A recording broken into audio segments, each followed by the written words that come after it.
श्री कृष्ण चैतन्य प्रभु Nityanand Shri Advaita Gadadhar श्रीवासादि गौरभक्त Shri Krishna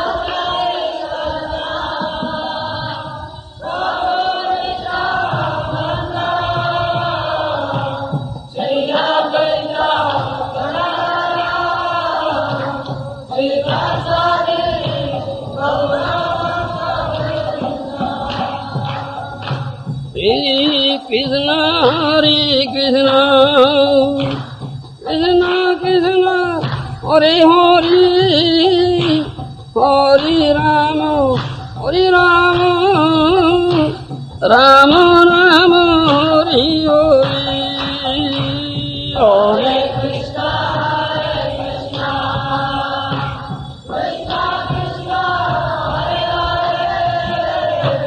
Hare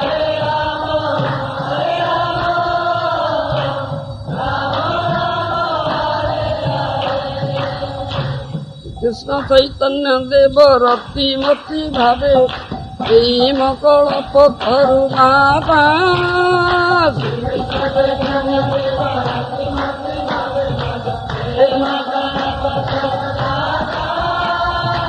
नंदन राधिका जीवन अपरूप यही सब को था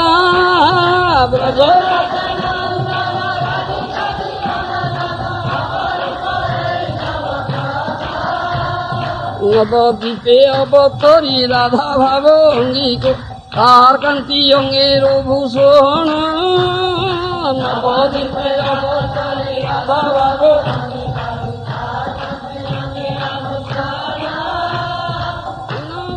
অভিলাষী শশী গর্বে পুর সঙ্গে লইয়া পারি সদগণ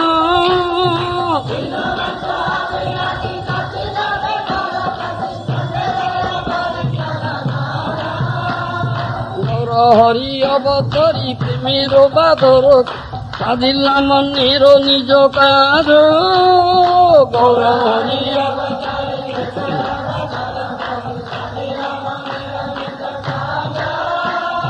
রাধিকার প্রাণপতি কিভাবে কান্দহীন আ বুঝে ভকত সমাজ রাধিকার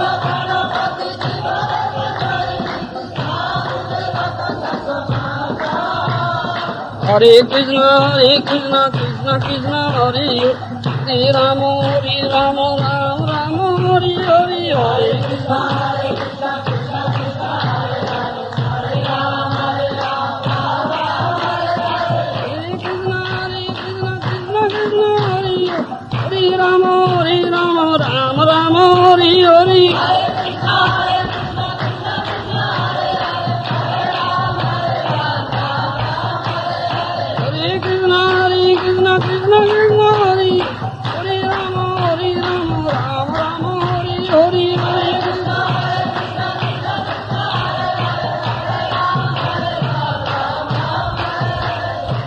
তম অধম কিছু না বাসিল যাচিয়ে দিলে ককল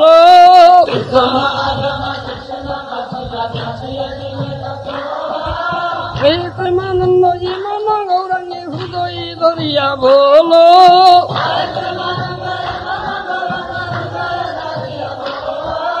ভদ্র গৌরাঙ্গ কহ গৌরাঙ্গ লহ গৌরাঙ্গের নাম হরি ভদ্র গৌরাঙ্গ ভদ্র গৌরাঙ্গ কহ গৌরাঙ্গ লহ গৌরাঙ্গের নাম হরি ভদ্র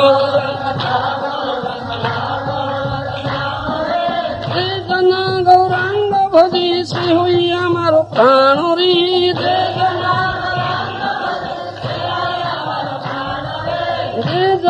গৌরাঙ্গ ভজি শ্রী হই আমার প্রাণ হরি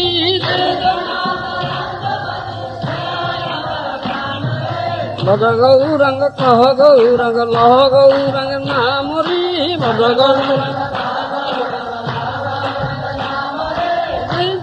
গৌরাঙ্গ ভজি শ্রী হই আমার প্রাণ হরি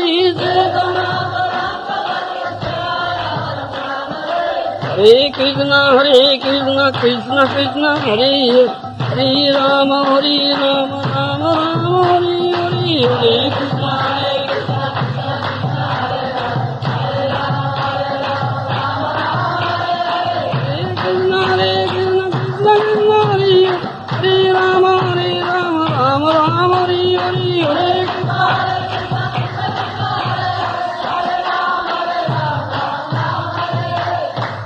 जसैव पादां भक्तिलभ्यो प्रेमाभिधान परमपुमर्थो तस्मै जगन्मङ्गलमङ्गलाय चैतन्यचन्द्र नमो नमस्ते चैतन्य आनन्दलीलामय विग्रहाय हिमावदिव्यो छविसुन्दराय तस्मै महाप्रेम रसप्रदाय चैतन्यचन्द्राय नमो नमस्ते चैतन्य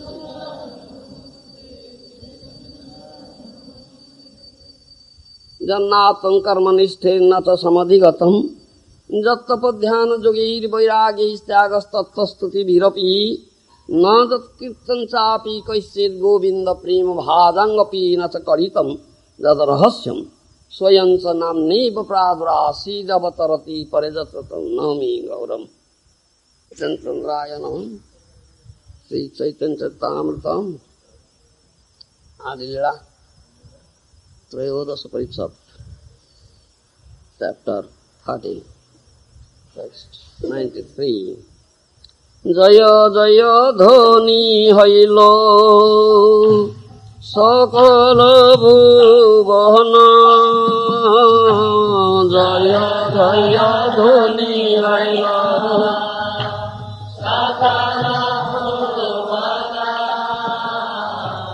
चमत्कार हयालोको भावे मने मन चमत्कार हयालोको भावे मने मन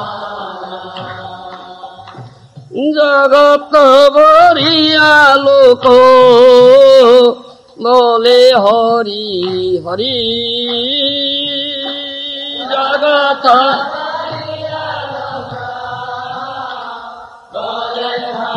हरि से क्षणी गौर कृष्ण भूमि अवतरी से क्षण गौर कृष्ण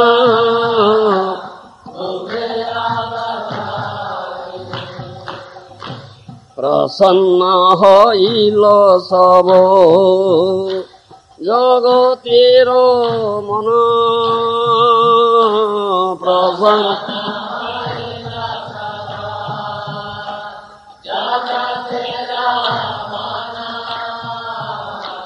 हरि बोली हिंदू के हास्य परोए जवन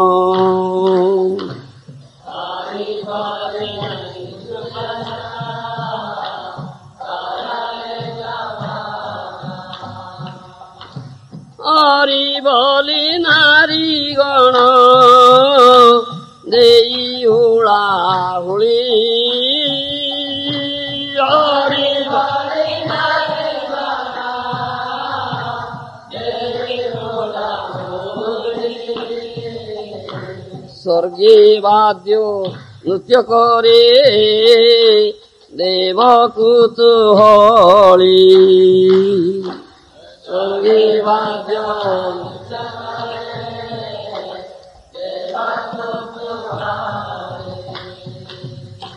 प्रसन्न हईल दशधी प्रसन्न नदी जल प्रसन्न दशधी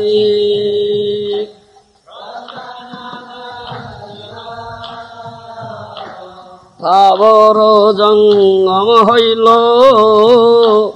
आनंदे विहोल थावर जंगम हईल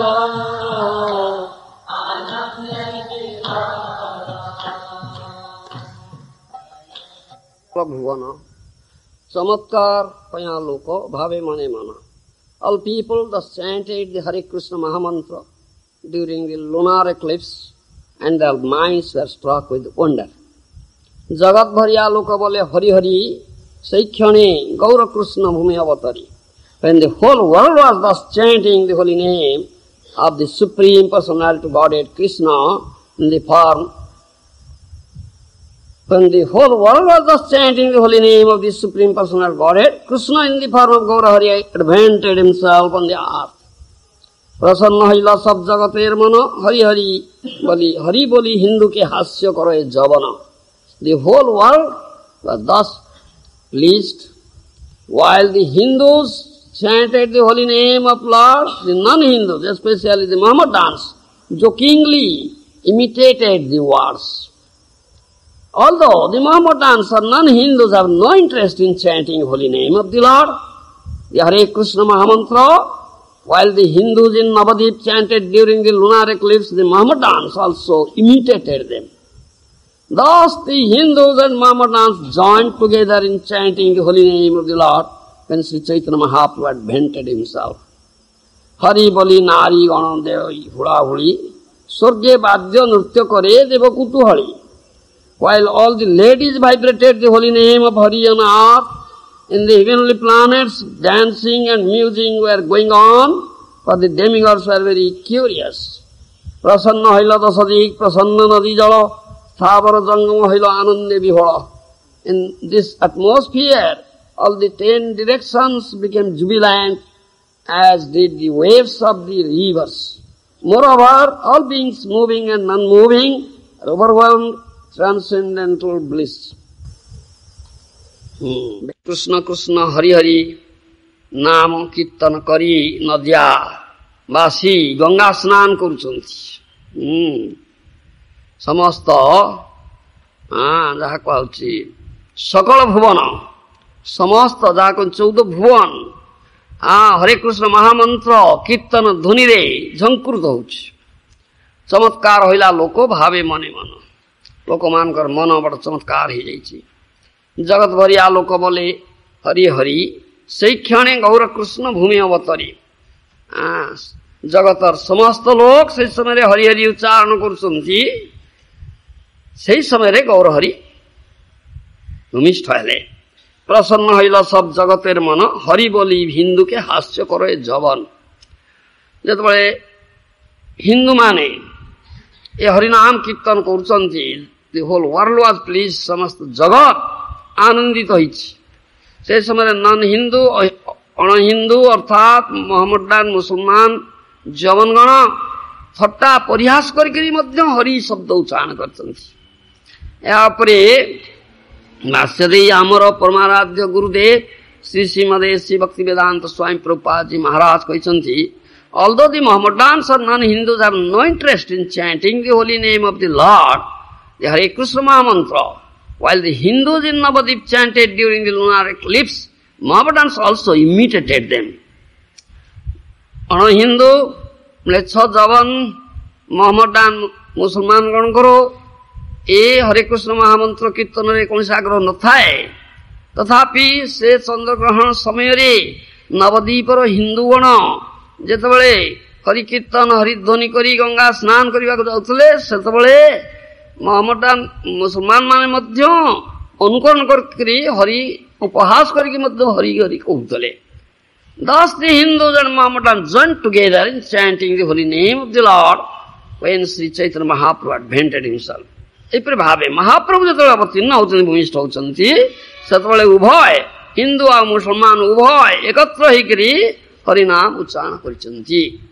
ତାତ୍ପର୍ଯ୍ୟ ହେଉଛି ମହାପ୍ରଭୁ ଆସିଛନ୍ତି ସମସ୍ତଙ୍କ ମୁଖରେ ହରିନାମ ଦେବା ପାଇଁ. ହିନ୍ଦୁ ଅହିନ୍ଦୁ ମ୍ଲେଚ୍ଛ ଯବନ ଆଦି ସମସ୍ତଙ୍କ ହୃଦୟ ମୁଖରେ ହରିନାମ ଦେବା ପାଇଁ ଆସିଛନ୍ତି.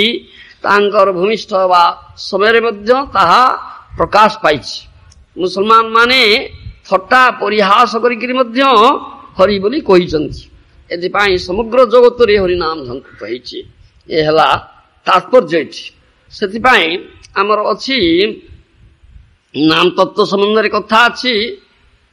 ନାମାଭାସ ଥଟ୍ଟା ପରିହାସରେ କହିଲେ ନାମାଭାସ হয়. ତା ଚତୁର୍ବିଧ ନାମାଭାସ ଅଛି.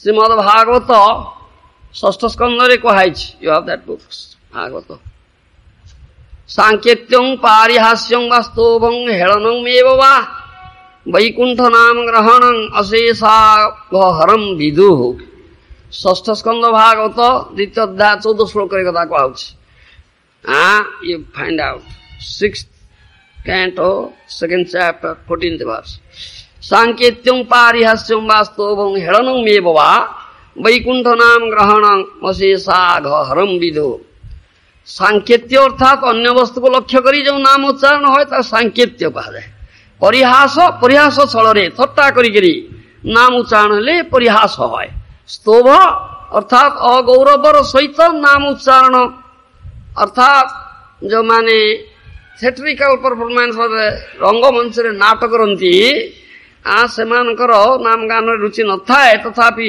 लीला जहाँ कहती अभिनय करुचंती गौरव ना अगौरवर सहित नाम चलते स्तोभ नामाभास है हेला अर्थात उदासीन भाव नाम ग्रहण ये चारि प्रकार छाया नामाभास पंडितगण ये प्रकार भगवान नामाभास को अशेष पापनाशक बोली जानती सांकेत्य पारिहास्य जोकिंगली isn't it then स्तोभं musical entertainment I say the theatrical performances theatrical performance theatrical actor actress you understand in theater theatrical pendal they are musical performance doing they are also chanting that is stobha namabhas the avahelana are that neglectfully these are 4 types of chaya namabhas 4 types of chaya namabhas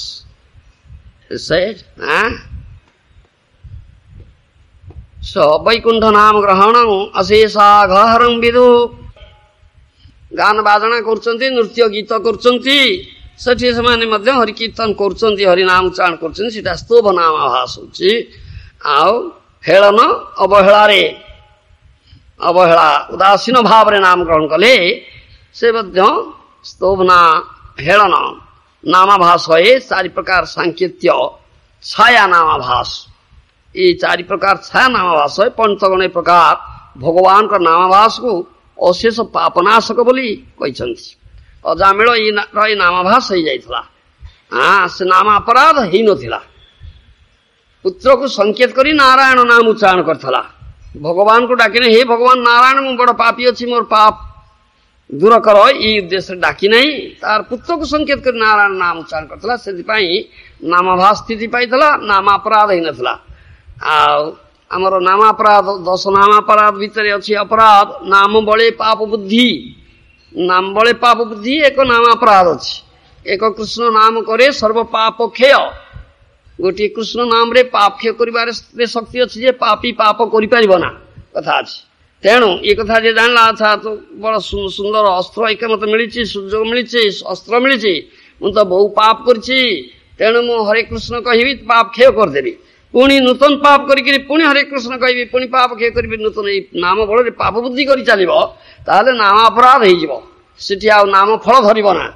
नाम फल धरब ना अर्थात अपराध फल पतन हम अपराध फल नर्क गमन हम किंतु अजामिल नाम अपराध ही नथिला नाम बले पाप बुद्धि ये अपराध ही नथिला बरं नामाभास स्थिति पाइथिला सांकेत्य नामाभास करी सेथिपाई तार अशेष पाप अर्जन करथिला चित्रगुप्त बड़पांजी तैयारी करते तार सब पाप एक समय रे ध्वंस हो गला नामाभासर बहुत फल अच्छी ये नामाभासर कथा ये सूचना दिखाई मुसलमान हिंदू मेछ जबन एमाने हरिकीर्तन को पसंद करते ना जो हिंदू माने समस्ते नदिया रे से चंद्रग्रहण समय हरिध्वनि करुचंती से माने परिहास करछंती परिहास करी थट्टा करी हरि हरि कहछन ता फल से माने मध्य फल पाइचंती से नामाभासर फल पाइले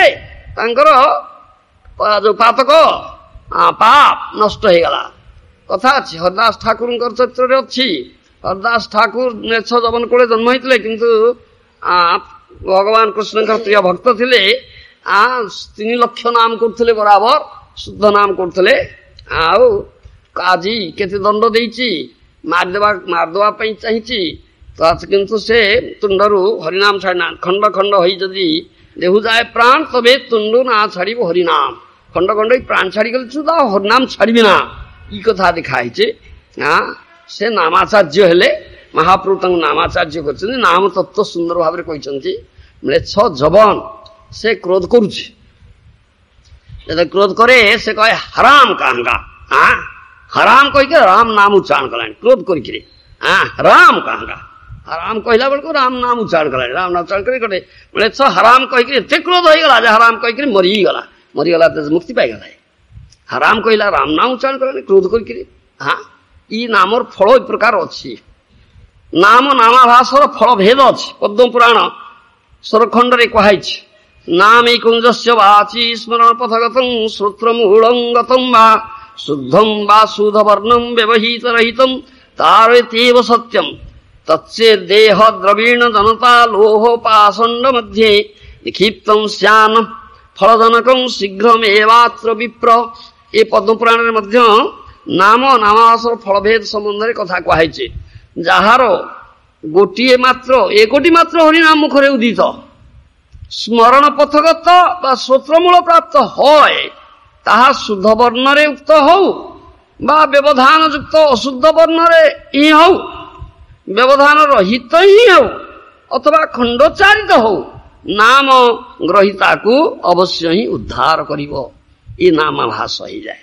ହେ ବିପ୍ର ଏ ପ୍ରକାର ନାମର ଏ ପ୍ରକାର ମହାତ୍ମ୍ୟ କିନ୍ତୁ ଯଦି ସେହି ନାମାକ୍ଷର ଦେହ ଦ୍ରବୀଣ ଜନତା ଲୋଭ ପାଷଣ୍ଡ ଚିଜ୍ଜଳ ସମନ୍ୱୟ ବୁଦ୍ଧି ବିଶିଷ୍ଟ ପାଷଣ୍ଡ ଇତ୍ୟାଦି ପାଷାଣ ସ୍ୱରୂପ ଅପରାଧ ମଧ୍ୟରେ ପତିତ হয় ତାହେଲେ ଶୀଘ୍ର ଫଳଜନକ ହୁଏ ନା।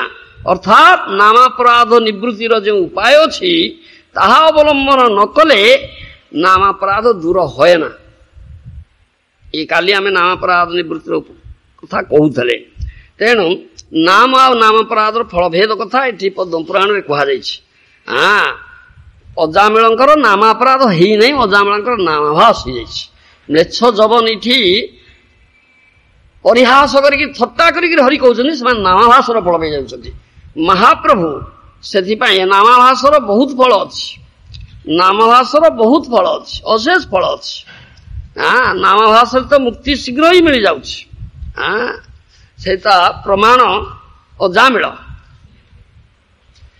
ଆମର ହରିନାମ ଚିନ୍ତାମଣିରେ ଭକ୍ତିବିନୋଦ ଠାକୁର ଲେଖିଛନ୍ତି ନାମାଭାସ ଦୋଷାତେ ଓ ଅନେକ ମଙ୍ଗଳ ନାମାଭାସ ଦୋଷାତେ ଓ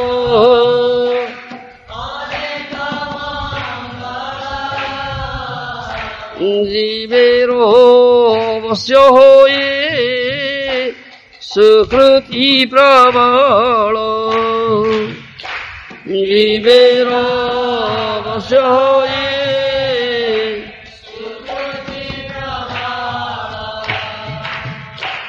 নামাভাসে নষ্ট হয় আছে পাপ যত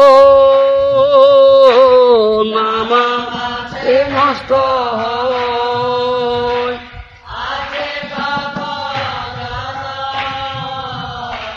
নামাভাসে মুক্তি হয় কলি হয়ে হত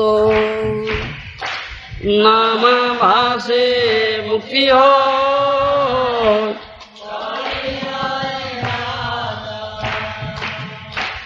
নামাভাসে নর সুপঙ্ক্তি পাবন নামা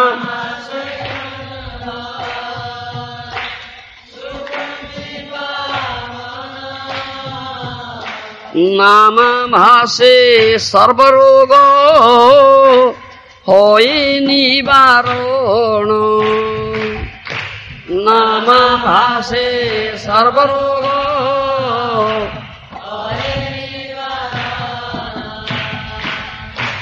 সকল আশঙ্কা নামা ভাসে দূর হয় সকল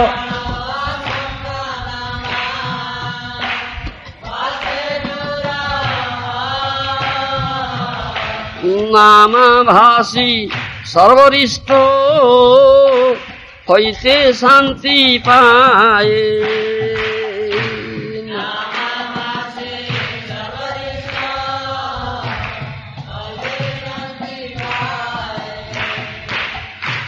যক্ষ রক্ষ ভূত প্রেত গ্রহ সমুদয় যক্ষ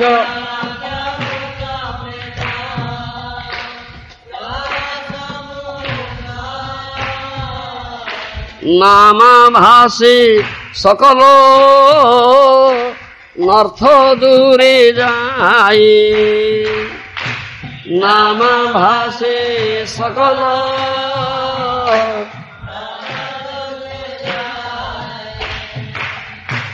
নরকে পতিত লোক সুখে মুক্তি পায়।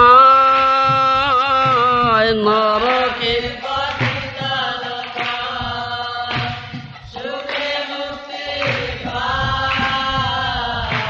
সমস্ত প্রারব্ধ কর্ম নামাভাসে যায়। সমস্ত প্রারব্ধ কর্ম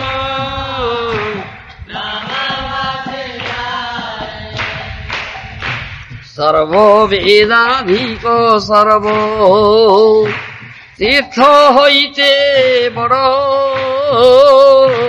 সর্ববেদাধিক সর্ব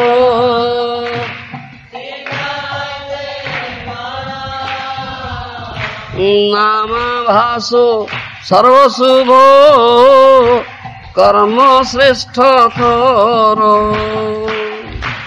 নামাভাস সর্বশুভ কর্ম শ্রেষ্ঠ থর। এসব হচ্ছে নামাভাসর ফল। নামাভাস দশাতে অনেক মঙ্গল। জীবের অবশ্য হয় সুকৃতি প্রবল। নামাভাস স্তর যে পাইলে বহু সুকৃতি অর্জন করলে অনেক মঙ্গল হয়। নামাভাসে নষ্ট হয়ে আছে পাপ যত, যেতে পাপ ଅଛି নামাଭାসে নষ্ট হয়। ପ୍ରମାଣ ଆମେ କହିଲୁ ଅଜାମିଳର ଅଶେଷ ପାପ କରିଥିଲା, ଚିତ୍ରଗୁପ୍ତ ବଡ ପାଞ୍ଜି କରିଥିଲେ, ସେ ନାମାଭାସ ଫଳ ପାଇଗଲେ। ସାଙ୍କେତ୍ୟ ନାମାଭାସର ଫଳ ପାଇଥିଲେ। ପୁତ୍ରକୁ ସଂକେତ କରି ନାରାୟଣ ନାମ ଉଚ୍ଚାରଣ ପାଇଥିଲେ, ସାଙ୍ଗେ ସାଙ୍ଗେ ସମସ୍ତ ପାପ ନଷ୍ଟ ହେଇଯାଇଥିଲା। ଏତେ ନାମାଭାସର ଫଳ। ନାମାଭାସ ସେ ମୁକ୍ତି হয়, ସେ ମୁକ୍ତି ପାଇଥିଲା। ସେ ଆଉ ଯମପୁର ଗଲା ନା, ତାର ଆୟୁଷ ବଢିଗଲା। ଆୟୁଷ ବଢିଗଲା। 88 ବର୍ଷ ବୟସରେ ମରିବାକୁ ଯାଉଥିଲା, କିନ୍ତୁ ଯମଦୂତ ଆସି ପହଞ୍ଚିଥିଲେ। କିନ୍ତୁ ନାରାୟଣ ନାମ ଉଚ୍ଚାରଣ କଲା କ୍ଷଣି ସମସ୍ତ ପାପ ନଷ୍ଟ ହେଇଗଲା। 4 ଜଣ ବିଷ୍ଣୁଦୂତ ଆସିକିରି ଗଦା ଧରିକି ପହଞ୍ଚିଗଲେ, ଯମଦୂତକୁ ତୋଳିଥିଲେ। ତାର ଆଉ ମୃତ୍ୟୁ ହେଲା ନା, ତାର ଆୟୁଷ ବଢିଗଲା। ସେ ତାପରେ ଗଙ୍ଗାଦ୍ୱାରକୁ ହରଦ୍ୱାରକୁ ଯାଇକିରି ସାଧୁ ସଙ୍ଗ କରିଛି। ସାଧୁ ମେଳରେ ରହିକିରି ଭଜନ କୀର୍ତ୍ତନ କରିଛି, ସାଧୁ ପାଦ ଆଶ୍ରୟ କରିଛି, ତାପରେ ବୈକୁଣ୍ଠକୁ ଯାଇଛି। ଏସବୁ କଥା ଅଛି। ଷଷ୍ଠ ସ୍କନ୍ଧ ଭାଗବତରେ ବର୍ଣ୍ଣନା ଅଛି ସେ ନାମାଭାସ ଫଳରେ କଥା। ଏ ନାମାଭାସେ ଅଜାମିଳ ବୈକୁଣ୍ଠ ଗେଲରେ। ନାମାଭାସ ଫଳ ପାଇକିରି ଅଜାମିଳ ବୈକୁଣ୍ଠକୁ ଯାଇଥିଲେ। ନାମାଭାସେ ମୁକ୍ତି হয়, କଳି হয় ହତ। କଳି ହଉଛି ପାପ, ପାପ ନଷ୍ଟ ହେଇଗଲା, ମୁକ୍ତି ନାମାଭାସରେ ମୁକ୍ତି ମିଳିଯାଉଛି। ନାମାଭାସେ ନର হয় ସୁପକ୍ତି ପାବନ, ନାମାଭାସେ ସର୍ବରୋଗ হয় ନିବାରଣ। ପ୍ରାରବ୍ଧ କର୍ମବଶତ, ପାପ କର୍ମବଶତ, ପ୍ରାରବ୍ଧ କର୍ମବଶତ ରୋଗ ଆସୁଛି, ଦଣ୍ଡ ଆସୁଛି। ନାମାଭାସ ହେଇଗଲେ ପ୍ରାରବ୍ଧ କର୍ମ ନଷ୍ଟ ହେଇଗଲା, ପାପ ନଷ୍ଟ ହେଇଗଲା, ତେଣୁ ରୋଗ ତଜ୍ଜନିତ ରୋଗ ଆଉ ହବ ନା, ରୋଗ ନଷ୍ଟ ହେଇଗଲା। ସେଥିପାଇଁ କୁହାଯାଏ ସର୍ବରୋଗ হয় ନିବାରଣ। নামাভাসে নাম এই কথা করিপারে। সকল আশঙ্কা নামাভাসে দূর হয়।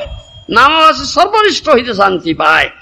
সমস্ত ভয় বিপদরু মুক্ত হয়ে যায়। অরিষ্ট অছি ଯାହା କହନ୍ତି ଶନି ମହାଦଶାରେ ରାହୁ ଅନ୍ତର ହେଇଛି, ମାର୍କ ଦଶା ଅଛି ରେ ବାପା, ମରିଯିବ ରେ, ଭୟଙ୍କର ଦୁଷ୍ଟ ଗ୍ରହ ଆସିଛି, ଇ ଅରିଷ୍ଟ ଅଛି। କିନ୍ତୁ ନାମ କୀର୍ତ୍ତନ କର, ଯଦି ନାମାଭାସ ସ୍ଥିତି ପାଇଲ ତାହେଲେ ତ ପ୍ରାରବ୍ଧ କର୍ମ କଟିଗଲା, ସେ ରିଷ୍ଟ କଟିଗଲା।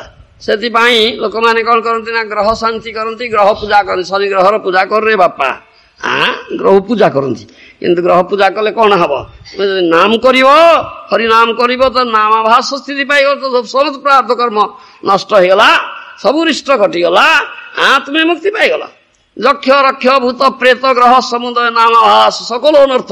ଯକ୍ଷ ରକ୍ଷ ଯାହା କହନ୍ତି ଗୁଣି ପେଶିଛି, ଗୁଣି କରିଛି, ଯକ୍ଷ ରକ୍ଷ ଭୂତ ପ୍ରେତର খুব ଉତ୍ପାଦ ହଉଛି, ତାପରେ ନାମ କର ନାମାଭାସ ସ୍ଥିତି ଯଦି ହେଇଗଲା ଏଇଠୁ ଦୂର ହେଇଯିବ। ନରକେ ପତିତ ଲୋକ ସୁଖେ ମୁକ୍ତି ପାଏ, ନରକେ ପତିତ ଲୋକ ସୁଖେ ମୁକ୍ତି ପାଏ, ସମସ୍ତ ପ୍ରାରବ୍ଧ କର୍ମ ନାମାଭାସ ଯାଏ। ପ୍ରାରବ୍ଧ କର୍ମ ନରକରେ, ତାର ଉଦାହରଣ ନା ଅଜାମିଳ ନର୍କକୁ ଯାଉଥିଲା, ଯମଦୂତ ଆସି ଯାଇଥିଲେ ନେଇଥାନ୍ତି, ତାକୁ ମୁକ୍ତି ପାଇଗଲା। ଏ ନାମାଭାସ ସ୍ଥିତି ପାଇଲା। ସାଙ୍କେତ ନାମାଭାସ ସ୍ଥିତି ସର୍ବବେଦାଧିକ ସର୍ବତୀର୍ଥ ହିତେ ବଡ, ନାମାଭାସ ସର୍ବ ଶୁଭକର୍ମ ଶ୍ରେଷ୍ଠତର। ଏ ନାମାଭାସର ଏତେ ଫଳ ଅଛି। ଆଉ ନାମ ଉଦୟ ଯେତେବେଳେ ହବ ତାହାର କଥା ଆଉ କଣ କହିବ? ନାମ ଶୁଦ୍ଧ ନାମ ତ କୃଷ୍ଣ, ଶୁଦ୍ଧ ନାମ ପ୍ରେମମୟ। ଯାହା କୁହାହଉଛି ଶୁଦ୍ଧ ନାମ ହଉଛି ଭାବମୟ ଆଉ ପ୍ରେମମୟ। ତେଣୁ ଶୁଦ୍ଧ ନାମ ଉଦୟ ପୂର୍ବରୁ ନାମାଭାସଟା ଆସେ, ନାମାଭାସ ଆସେ ଶୁଦ୍ଧ ନାମର ଉଦୟ ପୂର୍ବରୁ। ଯେମିତି ସୂର୍ଯ୍ୟ ଉଦୟ ପୂର୍ବରୁ ପୂର୍ବ ଦିଗ କଣ ହୁଏ ନା ନାଲି ବର୍ଣ୍ଣ ହେଇଯାଏ, ଆଭାସ ଆସିଯାଏ, ଅନ୍ଧକାର ଦୂର ହେଇଯାଏ। ନିଶାଚର ଯୋଉଗୁଡାକ ଘନ ଅନ୍ଧକାର ମଧ୍ୟରେ ନିଶାରେ ବିଚରଣ କରନ୍ତି, ନିଶାଚାର ଗୁଡାକ ଖଣ୍ଟ ଚୋର ତସ୍କର ଭୂତ ପ୍ରେତ ଯେତେବେଳେ ପୂର୍ବ ଦିଗ ଖର୍ଚ୍ଚା ହେଇଗଲା, ଫସର ଫାଟିଗଲା, କହନ୍ତି ପୂର୍ବ ଦିଗ ନାଲି ଦେଖାଗଲାଣି, ସୂର୍ଯ୍ୟ ଉଦୟର ଆଭାସ ହେଇଗଲାଣି, ଚୋର ଖଣ୍ଟ ତସ୍କର ପଳେଇ ଯାଆନ୍ତି ସବୁ, ନିଶାଚର ଗୁଡାକ ପଳେଇ ଯାଆନ୍ତି ସବୁ। ସେଇପରି ନାମାଭାସରେ ଏଗୁଡାକ ଅରିଷ୍ଟ ଦୂର ହେଇଯାଏ, ପାପ ନଷ୍ଟ ହେଇଯାଏ, ଯକ୍ଷ ରକ୍ଷ ଭୂତ ପ୍ରେତ ପିଶାଚାଙ୍କର ଇଏ ସବୁ ଦୂର ହେଇଯାଆନ୍ତି, ରିଷ୍ଟ ଖଣ୍ଡନ ହେଇଯାଏ, ରୋଗ ଦୂର ହେଇଯାଏ, ମୁକ୍ତି ମିଳିଯାଏ, ଏସବୁ ହେଇଯାଉଛି। ସେଇଥିପାଇଁ ଶୁଦ୍ଧ ନାମ ଉଦୟ ପୂର୍ବରୁ ନାମାଭାସଟା ଆସେ। ତେଣୁ ଅପରାଧମୂଳକ ନାମ, ତାପରେ ନାମାଭାସ, ତାପରେ ଶୁଦ୍ଧ ନାମ, ତିନି ପ୍ରକାର କଥା ରହିଯାଉଛି। ତେଣୁ କଥାଟା ଦିଆଯାଉଛି ଏ ନାମାଭାସରେ ଏତେ ଫଳ ଅଛି, ତାର ନା ଶୁଦ୍ଧ ନାମ ଉଦୟ ପୂର୍ବରୁ ଆସେ, ଶୁଦ୍ଧ ନାମ ଉଦୟ ପୂର୍ବରୁ ଆସେ। ସେଥିପାଇଁ ଅପରାଧ ଯେତେବେଳେ ଦୂର ହେଇଯିବ ସେତେବେଳେ ଶୁଦ୍ଧ ନାମ ହବ। ସେତେବେଳେ ଶୁଦ୍ଧ ନାମ କଣ? ଅପରାଧ ଗୋତେ ଶୁଦ୍ଧ ନାମୀର ଦୈୟ ভগতে শুদ্ধ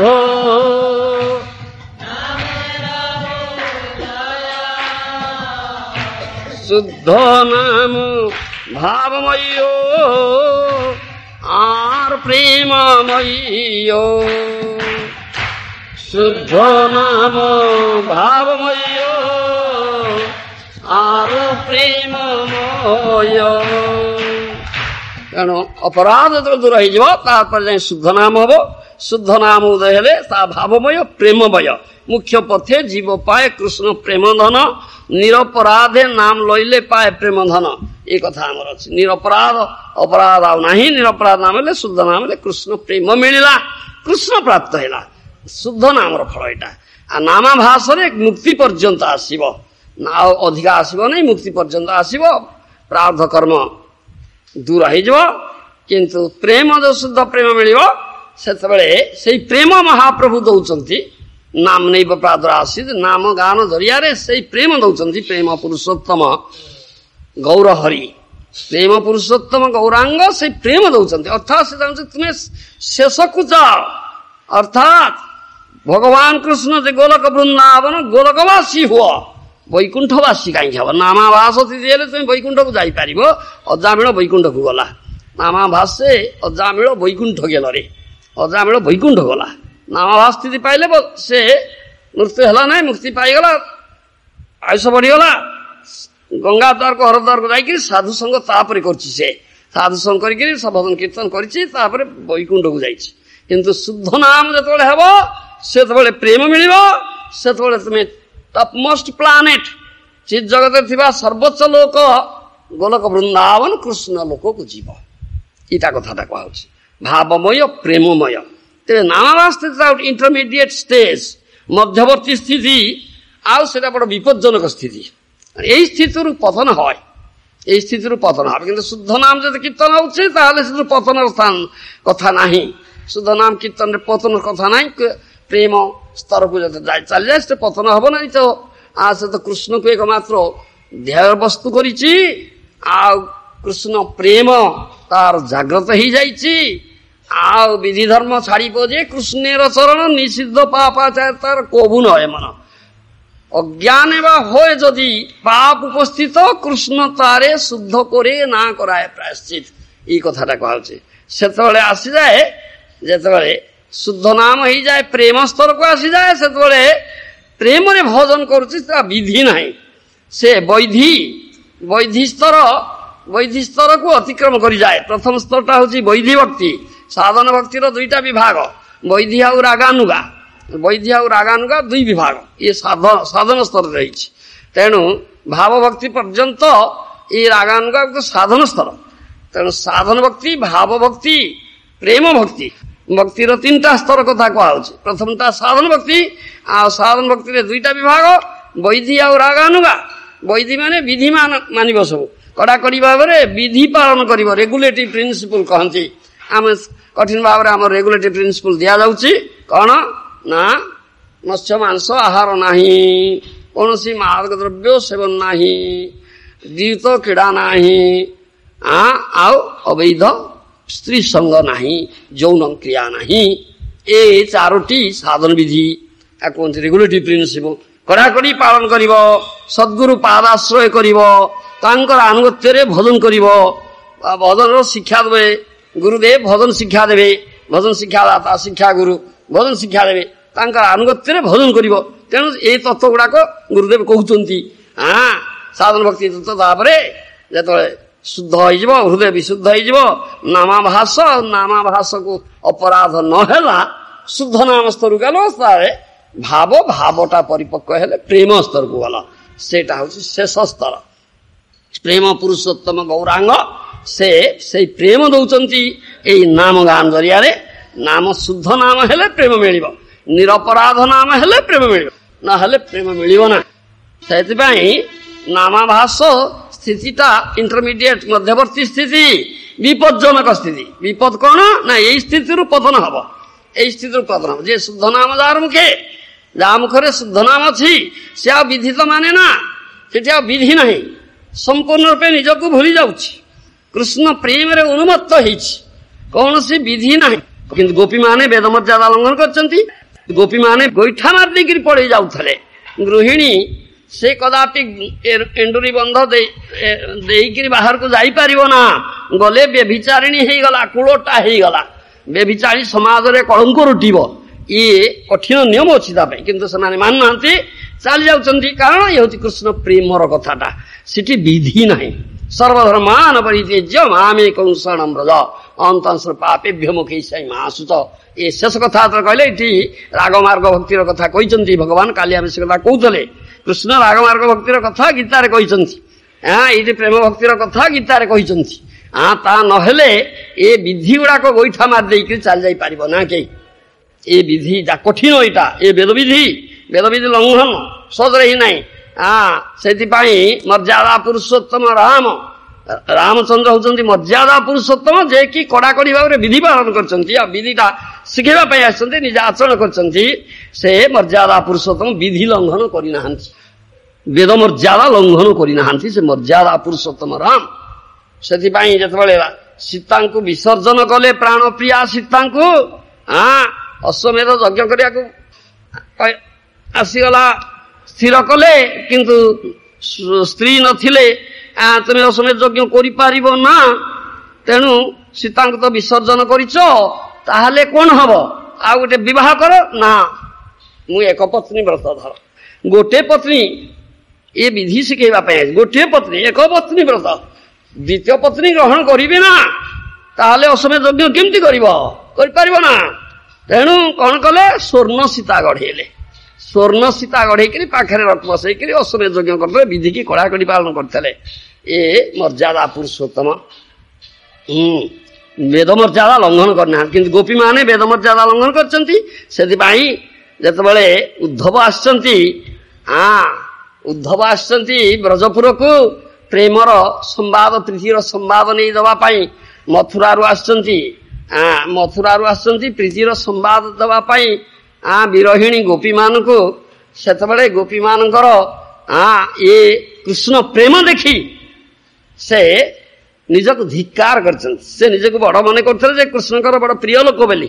ଉଦ୍ଧବ ବଡ ପ୍ରିୟ ଲୋକ, ତାଇ ତ ଭାଗବତରେ କୁହାଯାଇଛି। ତାହା ନହେଲେ ଅତି ପ୍ରିୟ ଲୋକ ନହେଲେ ପ୍ରୀତିର ସମ୍ବାଦ ବାହକ ହେଇକି ଯିବ କେ?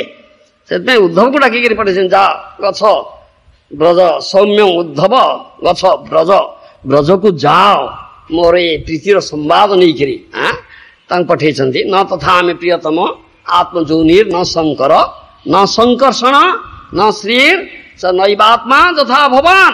ଏଇ କଥା କହିଛନ୍ତି। କେଡେ ପ୍ରିୟ ତୁମେ ମୋର। ଆତ୍ମଜନୀ ବ୍ରହ୍ମା ଏତେ ପ୍ରିୟ ନୁହେଁ, ଶଙ୍କର ଏତେ ପ୍ରିୟ ନୁହନ୍ତି, ସଂକର୍ଷଣ ଏତେ ପ୍ରିୟ ନୁହନ୍ତି ମୋର, ଶ୍ରୀ ଲକ୍ଷ୍ମୀ ମୋର ଏତେ ପ୍ରିୟ ନୁହନ୍ତି, ନୈବାତ୍ମା ମୋର ଆତ୍ମାଟା ତ ମୁଁ ନିଜେ ମୋର ଏତେ ପ୍ରିୟ ନୁହେଁ, ତୁମେ ମୋର ଯେତେ ପ୍ରିୟ ଉଦ୍ଧବ। ଏ ଉଦ୍ଧବ ଏତେ ପ୍ରିୟ ଲୋକ କୃଷ୍ଣଙ୍କର, ତେଣୁ ତାଙ୍କୁ ବାଛିଲେ ପଠଉଛନ୍ତି ବ୍ରଜଭୂମିକୁ ନେଇକରି ପ୍ରୀତିର ସମ୍ବାଦ। ଆଉ କିଏ ପ୍ରିୟ ଲୋକ ନହେଲେ ପ୍ରୀତି ସମ୍ବାଦ ନବ କିଏ? ତେବେ ଉଦ୍ଧବଙ୍କର ବଡ ଗର୍ବ ଅଛି ଯେ ମୁଁ ବଡ ପ୍ରିୟ ଲୋକ କୃଷ୍ଣଙ୍କର, ଆଉ ଗର୍ବ ଅଛି। କିନ୍ତୁ ଜ୍ଞାନ ସ୍ତରରେ ଥିଲେ, ପ୍ରୀତି ସ୍ତରକୁ ପ୍ରେମ ସ୍ତରକୁ ଯାଇନାହାନ୍ତି।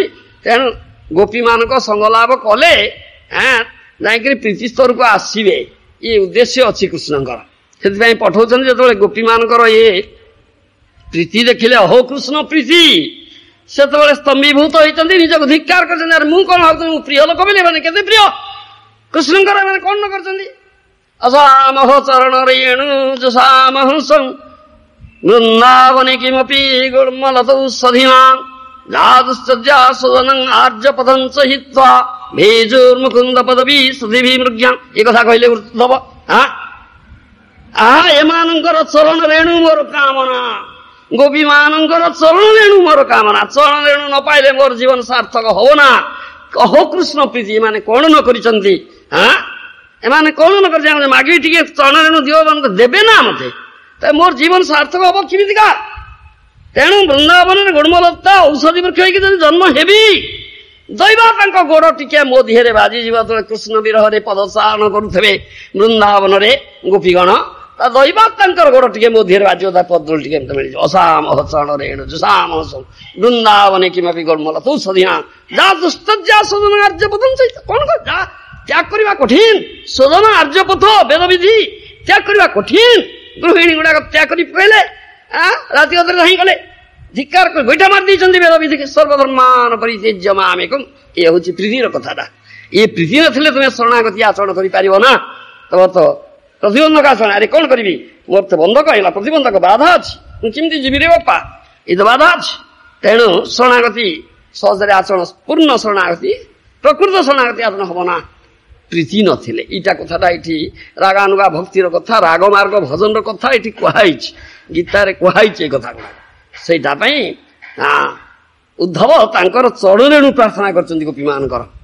ଏମାନେ କଣ କରୁছে? ସୋଦନ ଆର୍ଯ୍ୟପଥଂ ସହିତ ଭେଜ ମୁକୁନ୍ଦ ପଦବୀ ସୁଧୀ ମୁକୁନ୍ଦ ପଦବୀ ଭରଣ କରିବା ପାଇଁ କଣ ନ କରିଛନ୍ତି? ଏମାନେ ବିଧି ଗୁଡାକୁ ଗୋଇଠା ମାରି ଦେଇଛନ୍ତି। ଯୋଉ ବିଧି କି ରାମ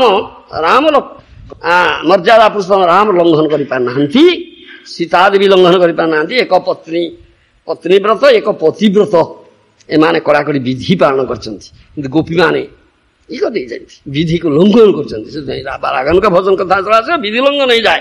ବିଧି ଧର୍ମ ଛାଡ଼ି ଭଜେ କୃଷ୍ଣେର ଚରଣ ନିଷିଦ୍ଧ ପାପାଚାର କভু নয় মন। অজ্ঞান এবে হয় যদি পাপ উপস্থিত কৃষ্ণ তারে শুদ্ধ করে না করায় প্রাশ্চিত।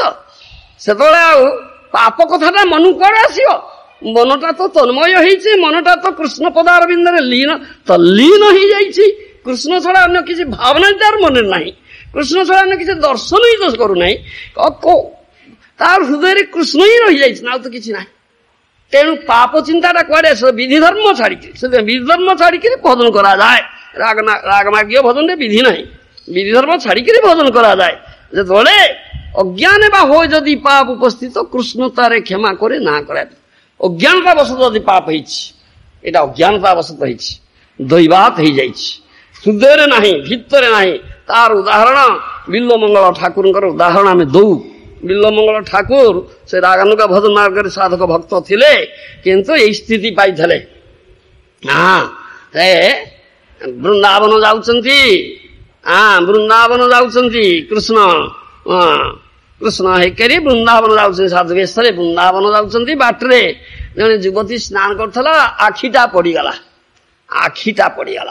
ଆଖିଟା ପଡିଗଲା ପୂର୍ବରୁ ଥିଲେ ତ ବେଶୀ ଆସକ୍ତ ଥିଲେ ତ ପୂର୍ବ ଅଭ୍ୟାସଟା ଅଛି ତେଣୁ ଛିଡା ହେଇଗଲେ ତାକୁ ଚାହିଁଲେ ସେ ଗାଧଉଥିଲା ଲୁଗାପଟା ପିନ୍ଧିଲା ପଡିଲା କିରେ ସାଧୁ ଜଣେ ଯାଉଥିଲେ ମତେ କାହିଁ ଚାହିଁଲି ଛିଡା ହେଲେଣି ତା ଘରକୁ ଗଲା ତା ପଛରେ ଯାଇ ତା ଦ୍ୱାର ମୁହଁରେ ଛିଡା ହେଲେଣି ତା ପତିକୁ କହିଲା ସାଧୁ ଜଣେ ଯେତେବେଳେ ପ୍ରିୟ ହଉଛି ଆରେ ସାଧୁ କହିଲେ ତ ଆମେ ବୁଝଉ ଭଗବାନ କୃଷ୍ଣଙ୍କର ପ୍ରିୟ ଭକ୍ତ ଭଗବାନ କୃଷ୍ଣଙ୍କର ପ୍ରିୟ ଭକ୍ତ ଏକାନ୍ତିକ କୃଷ୍ଣ ଭକ୍ତ କୃଷ୍ଣ ଛଡା କିଛି ଜାଣେ ନା ସେ ସାଧୁ ଆଉ ସାଧୁର ଯଦି କୃପା ମିଳିବ ତାହେଲେ ଆମର ଜୀବନ ସାର୍ଥକ ହବ ସାଧୁ କୃପା ମିଳିଲେ ତ ଆମ ଜୀବନ ସାର୍ଥକ ହେଇଯିବ ତାହେଲେ ସାଧୁ ଯଦି କହୁଛୁ ତାହେଲେ ସାଧୁ ଯଦି ତମ ଠାରୁ କଣ ଚାହୁଁଛନ୍ତି ତାହେଲେ ସାଧୁଙ୍କୁ ଦିଅ ସାଧୁଙ୍କୁ ସନ୍ତୁଷ୍ଟ କର ତାଙ୍କର କୃପା ମିଳିଲେ ତ ଆମ ଜୀବନ ସାର୍ଥକ ହବ ତାର ପତି କହିଲା ଇଏ ହଉଛି ପତିବ୍ରତା ନାରୀ ପତିର କଥାକୁ ମାନିବ ପତି କଥାକୁ ନ ମାନିକିରି ଘରୁ ବାହାରି ପାରିବ ନା ପତି କଥାରୁ ନ ମାନିକିରି ଘରୁ ବାହାରି ଗଲେ ସେ କୂଳଟା ହେଇଗଲା ରାଧା ନାମେ କୂଳଟା ଅପବାଦ ରାଧା ନାମରେ କୂଳଟା ଅପବାଦ ହଉଥିଲା ବ୍ରଜରେ ନିନିୟ ପିଠା ରାଧାଟା କୂଳଟା କୋଉ ବା ନଜାତି ଯମୁନା ପୁଲିନ ବନୁ ରାଧା ନାମେ କୂଳଟା ଅପବାଦ ଆରେ ଯମୁନାକୁ ଜଳ ଆଣିବା ପାଇଁ କିଏ ନ ଯାଉଛନ୍ତି ରାଧା ଗଲା ତ ରାଧା କୂଳଟା ଅପବାଦ ହେଇଗଲା କିନ୍ତୁ ରାଧା ଖାତିର କରୁନାହାନ୍ତି ସେଗୁଡାକ ଏ କୃଷ୍ଣ ପ୍ରୀତିର କଥା তোমার লাগিয়া কলঙ্কের হার গলায় পরিতে পারি হে কৃষ্ণ এ কলঙ্ক অপবাদ রটনা যেতে হো এ হার ফুল হার বাগিয়া মো গলারে পারিবি হে কৃষ্ণ তুম পাই এ কৃষ্ণ প্রেমর কথা তোমার লাগিয়া কলঙ্কের হার গলায় পরিতে পারি এই কথা কিଏ କହିବ মর্যাদা মার্গী ଯୋଉମାନେ ସେମାନେ କରିପାରିବେ ନା ବେଦ ମର୍ଯ୍ୟାଦା ଲଙ୍ଘନ କରିପାରିବେ ନା କଳଟା ଅପବାଦ ହେଇଗଲାଣି କିନ୍ତୁ ଏଗୁଡାକ ଆନନ୍ଦରେ ଗ୍ରହଣ କରୁଥିଲେ ଏ କୃଷ୍ଣ ପ୍ରେମର କଥାଟା ଏ କୃଷ୍ଣ ପ୍ରେମର କଥାଟା ସେଇଥିପାଇଁ ଉଦ୍ଧବ ସେମାନଙ୍କର ପଦଧୂଳି ପ୍ରାର୍ଥନା କରିଛନ୍ତି ତା ନହେଲେ ମୋ ଜୀବନ ସାର୍ଥକ ହବ ନା ଏମାନେ କଣ ନ କରିଛନ୍ତି ଏଇଟା କଥା ଶୁଦ୍ଧ ନାମ ହେବ ଅପରାଧ ଗତେ ଶୁଦ୍ଧ ନାମ ଭାବମୟ ପ୍ରେମମୟ ଏଇ ପ୍ରେମଟା ଆସିବ ସେତେବେଳେ ଆଉ ବିଧି ନାହିଁ ବିଧିକି ଗୋଇଠା ମାରିଲାଣି ବେଦ ବିଧି ଗୁଡା ଗଡଗଡେଇଲେଣି ଯାଇକିରି ଇ ପ୍ରେମର କଥାଟା ସେଥିପାଇଁ ଯେତେ କଳଙ୍କ ଆସୁ ଯେତେ ଅପବାଦ ଆସୁ ଯାହା ଆସୁ ଭୃକ୍ଷେପ କରାଯାଏ ନା তোমার লাগিয়া কলঙ্কর হার গলায় পরিতে পারি তোম পাই কলঙ্কর হারକୁ ମୁଁ ଗଳାରେ ଧାରଣ କରିପାରିବି କଳଙ୍କ ରଟନା ହେଇଛି ଏ ପ୍ରୀତିର କଥା ମହାପ୍ରଭୁ ପ୍ରେମ ଦଉଛନ୍ତି ପ୍ରେମ ପୁରୁଷୋତ୍ତମ ସେ ପ୍ରେମ ସ୍ତରକୁ ଯିବା ହଉଛି ସର୍ବୋଚ୍ଚ ଲକ୍ଷ୍ୟ ଆମର ସେ ହଉଛି ପ୍ରେମ ପୁରୁଷୋତ୍ତମ ଗୌର ହରିଙ୍କର କୃପା ନହେଲେ ତା ହବ ନା ସେଥିପାଇଁ ନାମାଭାସ ସ୍ଥିତିଟା ମଧ୍ୟବର୍ତ୍ତୀ ସ୍ଥିତି ବଡ ବିପଜ୍ଜନକ ସ୍ଥିତି ଏଇ ଅବସ୍ଥାରେ ନାମାଭାସ ଅବସ୍ଥାରେ ଯଦି ଅପରାଧ ହେଇଯାଏ ଅସତ୍ସଙ୍ଗ ବଶତ ଅପରାଧ ହେଇଯାଏ ଅପରାଧ ନାମାପରାଧ ବୈଷ୍ଣବ ଅପରାଧ ଇତ୍ୟାଦି କେତେ ଅପରାଧର କଥା ଅଛି ଏକ ଅନର୍ଥ ଅପରାଧ ହେଇଯାଏ କିନ୍ତୁ ପତନ ହେଇଯାଏ ନାମାଭାସ ସ୍ଥିତିରୁ ପତନ ହେଇଯାଉଛି କିନ୍ତୁ ଶୁଦ୍ଧ ନାମ ଯେତେବେଳେ ପ୍ରେମ ସ୍ଥିତିକି ଯାଏ ସେତେବେଳେ ପତନର କଥା ନାହିଁ ବିଧି ଧର୍ମ ଛାଡ଼ିବ ଯେ କୃଷ୍ଣର ଶରଣ ନିଷିଦ୍ଧ ପାପାଚାର ତାର କବୁ ନହେ ମନ ସେ ପାପ କଥାଟା ଢୁଳିବ କୁଆଡୁ ମନରେ ତ କୃଷ୍ଣ ମନ ନା ଭାବ କୃଷ୍ଣ ହିଁ ତ ମନରେ ରହିଛନ୍ତି କୃଷ୍ଣ ଚିନ୍ତା ଛଡା ଅନ୍ୟ ଚିନ୍ତା ନାହିଁ ପାପ କଥା ଢୁକିବ କୁଆଡୁ ନିଷିଦ୍ଧ ପାପାଚାର ତାର କବୁ ନହେ ମନ ଅଜ୍ଞାନ ବଶତ ସେଇ ବିଲମ୍ବ ଅଜ୍ଞାନତା ବଶତ ହେଇଯାଇଛି କୃଷ୍ଣ ଯେ କି ହୃଦଗତ କଥା ଜାଣନ୍ତି ସେ ହୃଦଗତ କଥା ଏ ହୃଦୟରେ ନାହିଁ ଏଇଟା ବାହ୍ୟ ହେଇଯାଇଛି କୃଷ୍ଣ ତାର ଶୁଦ୍ଧ କରେ ନା କରାଏ ପ୍ରାୟଶ୍ଚିତ କୃଷ୍ଣ ତାକୁ ଶୁଦ୍ଧ କଲାଣି ପାପ କାଳିମା ଆଉ ସେ ଟିକେ ଆସେ ନା ଆଉ ପ୍ରାୟଶ୍ଚିତର ଦରକାର ହୁଏ ନା ବିଲ୍ୱମଙ୍ଗଳଙ୍କର ସେଇ ଅବସ୍ଥା ହେଇଗଲା ପହଞ୍ଚିଗଲେ ସ୍ୱାମୀ କହିଲା ହଁ ସାଧୁ କହୁଛୁ ଯା ସାଧୁ ସେବା କରିବା ଆମର ତ କର୍ତ୍ତବ୍ୟ ସାଧୁର କୃପା ପାଇଲେ ତ ଆମ ଜୀବନ ସାର୍ଥକ ହେଇଗଲା ଜୀବନ ସଫଳ ହେଇଯିବ ଯା ସାଧୁ କଣ ଚାହୁଁଛନ୍ତି ଦେ ତାଙ୍କୁ ସନ୍ତୁଷ୍ଟ କର ସେ ଆସିଲା ତା ପତି ଆସିଲେ ସେ ଆସିଲା ସାଧୁଙ୍କୁ ଦଣ୍ଡବତ କଲେ ସାଧୁ ମହାରାଜ କଣ ଚାହୁଁଛ ଦେଖିଲା କିଣି ଚୈତନ୍ୟ ଉଦୟ ହେଇଗଲା ଆରେ ରେ ଏଇ ଚକ୍ଷୁଟା ଅଡୁଆରେ ପକେଇ ଦେଇଛି ମତେ ଚକ୍ଷୁ ଯୋଗୁ ଦୋଷ ହେଇଯାଇଛି ମୋର ଏ ଚକ୍ଷୁରେ କି ଲାଭ ଏ ଚକ୍ଷୁରେ କି ଲାଭ ଯେ ନା ଦେଖେ ସେ ଚାନ୍ଦ ବଦନ ଚକ୍ଷୁ ପାଇକିରି କୃଷ୍ଣ ଶ୍ୟାମ ସୁନ୍ଦର ରୂପକୁ ଦେଖିପାରିବ ନା ତାହେଲେ ଚକ୍ଷୁରେ କି ବାଲ ଯେ ନା ଦେଖେ ସେ ଚାନ୍ଦ ବଦନ ପଡୁ ତାର ମୁଣ୍ଡେ ବାଜ ସେ ଚକ୍ଷୁରେ କିବା କାଜ ସେ ଚକ୍ଷୁରେ କଣ କାର୍ଯ୍ୟ ଅଛି ଶ୍ୟାମ ସୁନ୍ଦର ରୂପକୁ ଦେଖିପାରିଲ ନା କିବା କାଜ ପଡୁ ତାର ମୁଣ୍ଡେ ବାଜ ତା ମୁଣ୍ଡରେ ବଜ୍ରପାତ ହଉରେ ସେ ମରିଯାଉରେ କେନ ଅଛ ପ୍ରାଣ କି ସୁଖ ଲାଗିଆ ନରୋତ୍ତମ ଦାସ କେନ ନା ଗେଲ ମରିଆ ନରୋତ୍ତମ ଦାସ କହିଛନ୍ତି ବରଂ ମରିଯିବା ଭଲ କୋଉ ସୁଖ ପାଇବା ପାଇଁ ରହିଛୁ କିରେ? କୋଉ ସୁଖ ପାଇବୁ? ବିଷ୍ଠା ଖାଇବୁ, ଘୁଷୁରି ବିଷ୍ଠା ଖାଇ ସୁଖ ପାଉଛି ମ। ବିଷ୍ଠା ଖାଇକିରି ଘୁଷୁରି ସୁଖ ପାଉଛି। ହେ ବିଷ୍ଠା ଖାଇ ସୁଖ ପାଇବା ପାଇଁ ଜୀବନ ଧାରଣ କରୁଛୁ? এইটা কথা। কি সুখ লভ্য? নরোত্তম দাস কেন না গেল মরিয়া? নরোত্তম দাস মরিযাଉନି କାହିଁକି? କୋଉ ସୁଖ ପାଇଁ ବଞ୍ଚିଛ? ତାର ଯଦି ନହେଲା କୃଷ୍ଣ ପ୍ରେମ ଦାତ, ନହେଲା କୃଷ୍ଣ ପ୍ରାପ୍ତି, ନହେଲା ସେ କୋଟି କନ୍ଦର୍ପ ସୌନ୍ଦର୍ଯ୍ୟକୁ ଧିକ୍କାର କରୁଥିବା ଶ୍ୟାମ ତ୍ରିଭଙ୍ଗ ଲଳିତ, ସେ ତ୍ରିଭଙ୍ଗ ଲଳିତ ଶ୍ୟାମ ସୁନ୍ଦର ଦର୍ଶନ ନହେଲା ତ କୋଉ ସୁଖ ପାଇବା ପାଇଁ ବଞ୍ଚିବା? ତାଇ କଥାଟା ନରୋତ୍ତମ ଦାସ ଠାକୁର କହୁଛନ୍ତି। ତେଣୁ ଶୁଦ୍ଧ ନାମ ଭାବମୟ ପ୍ରେମମୟ, ଶୁଦ୍ଧ ନାମ ଭାବମୟ ପ୍ରେମମୟ, ସେଇ ପ୍ରେମ ସ୍ତରକୁ ଯାଏ ସେତେବେଳେ ଆଉ ପାପ କଥା କିଏ ଆସିବ? କୁଆଡୁ ଆସିବ? ସେ ତ ହୃଦ ଭିତରେ କୃଷ୍ଣ ରହିଛନ୍ତି, ମନ ଭିତରେ କୃଷ୍ଣ ରହିଛନ୍ତି। ଅଜ୍ଞାନତା ଯୋଗ ହେଇଯାଇଛି। କୃଷ୍ଣ ଜାଣନ୍ତି ହୃଦଗତ କଥା, ଏ ଅଜ୍ଞାନତା ଯୋଗ ହେଇଛି। କୃଷ୍ଣ ତାରେ ଶୁଦ୍ଧ କରେ ନା କରାଏ ପ୍ରାୟଶ୍ଚିତ ଦରକାର হয় ନାହିଁ। କୃଷ୍ଣ ଜାଣିଛି ହୃଦଗତ କଥା, ହୃଦୟରେ ନାହିଁ ରେ ବାହ୍ୟ ହେଇଛି, ଶୁଦ୍ଧ କରନ୍ତି। ଯେତେବେଳେ ଇ ଭାବନା ଆସିଗଲା, ବିଲ୍ଲୁ ମଙ୍ଗଳକର ଏଇ ଚକ୍ଷୁ ଯୋଗୀ ଗୁଡାକ ହେଇଯାଇଛି, ତାଙ୍କୁ କହିଛନ୍ତି କଣ ସାଧୁ ମହାରାଜ, କଣ ଆମେ ସେବା କରୁ, କଣ ଦରକାର, କଣ ଆମଠୁ ଚାହୁଁଛନ୍ତି କୁହନ୍ତୁ, ଆମେ ଦେବା ପାଇଁ ପ୍ରସ୍ତୁତ ଅଛୁ, ଆପଣଙ୍କର ଆନନ୍ଦ ବିଧାନ କରିବା ପାଇଁ ପ୍ରସ୍ତୁତ ଅଛୁ। ସାଙ୍ଗେ ସାଙ୍ଗେ କିଛି ଆପଣଙ୍କ ଦରକାର ନାହିଁ, ହେୟାର ପିନ୍ ଦେ। ହେୟାର ପିନ୍ ମାଗିଦେଲା ତ ହେୟାର ପିନ୍ ଟାକୁ ଦେ। ହେୟାର ପିନ୍ ନେଇକିରି ଚାକ୍ଷୁକୁ ତାଡ଼ିଦେଲା, ଚକ୍ଷୁ ବୁଝିଲେ ଅନ୍ଧ ହେଇଗଲା। ତାହେଲେ କିଏ ଅନ୍ଧ ହେଇପାରିବ? ଅନ୍ଧ ହେଇପାରିବ? କୃଷ୍ଣ ପ୍ରେମର କଥା। କୃଷ୍ଣ ଜାଣିଛି, କୃଷ୍ଣ ତାରେ ଶୁଦ୍ଧ କରେ ନା କରାଏ ପ୍ରାୟଶ୍ଚିତ। ଆଉ ପ୍ରାୟଶ୍ଚିତ ଦରକାର ନାହିଁ। କୃଷ୍ଣ ଜାଣିଛି ଶୁଦ୍ଧ କରେ, ସେ ଅନ୍ଧ ହେଇଗଲା। ଏ ହଉଛି ଯାହା କହନ୍ତି ଲକ୍ଷଣ ନା, ଏଟା ଫଳ। ଫଳେ ନ ପରିଚାୟତେ, ଫଳରୁ ଚିହ୍ନିବ, ଫଳରୁ ଚିହ୍ନିବ କୋନଟା କାମ କରୁଛି, କୋନଟା ଫଳ ଆସୁଛି। ଫଳେ ନ ପରିଚାୟତେ, ଫଳରୁ ଚିହ୍ନିବ କି କୃଷ୍ଣ ପ୍ରେମ ଅଛି। ଦେହ ଧାରଣା ନାହିଁ, ତାର ଦେହ ଧାରଣା ଅଛି। ଦେହ ଧାରଣା ଥିଲେ କିଏ ଚକ୍ଷୁ ତାଡ଼ିଦେବ, ଅନ୍ଧ ହବ ନା? ଦେହ ଧାରଣା ନାହିଁ, ଦେହ ଧାରଣା ବହୁତ ଧର ରହିଯାଇଛି। ତ ପ୍ରେମ ସ୍ଥିତି ହେଇଛି, ଦେହ ଧାରଣା ବହୁତ ଧର ରହିଛି। ଏଇଟା ହଉଛି ପ୍ରେମ ସ୍ଥିତିର କଥା। ଶୁଦ୍ଧ ନାମ ଭାବମୟ ପ୍ରେମମୟ।